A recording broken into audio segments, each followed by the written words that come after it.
চট্টগ্রামে এবার ৭ ঘন্টার মধ্যে কোরবানির পশুর বর্জ্য অপসারণের ঘোষণা দিয়েছেন city mayor M Rezaul Karim Chowdhury. সকালে জমিয়তুল ফালাহ মাঠে ঈদ জামাতের প্রস্তুতি দেখতে গিয়ে এই ঘোষণা দেন তিনি। বলেন, এবারে বর্জ্য অপসারণের সময়সীমা ১ ঘন্টা কমিয়ে আনা হয়েছে। এজন্য সব ধরনের প্রস্তুতি নিয়েছে কর্পোরেশন। এছাড়া বৃষ্টির সম্ভাবনা মাথায় রেখে ঈদ জামাতের সকল প্রস্তুতি সম্পন্ন করার কথা জানান মেয়র। সকাল 7:30টায় প্রধান ঈদ জামাত হবে জমিয়তুল ফালাহ মাঠে। 8:15টায় একই মাঠে অনুষ্ঠিত হবে দ্বিতীয় ঈদ জামাত।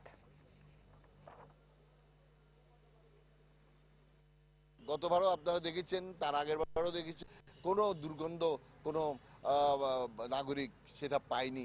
সবাই একটা কথা বলতে আমি শুনেছি, সেটা হচ্ছে কোরবানি হয়েছে এটা টেরও পেলাম না, কোনো দুর্গন্ধ ছিল না। তো এবারও ইনশাল্লাহ আপনারা সবাই সহযোগিতা থাকলে, সর্বস্তরের মানুষ সহযোগিতা থাকলে ইনশাল্লাহ এবারও আমরা একটা দুর্গন্ধমুক্ত, একটা পরিবেশ সম্মত একটা শহর 7 ঘন্টার মধ্যে করতে পারবো। নগদে 500 টাকা বা তার বেশি পেমেন্টে পেতে পারেন ঢাকায় জমিসহ 20 কোটি টাকার পুরস্কার।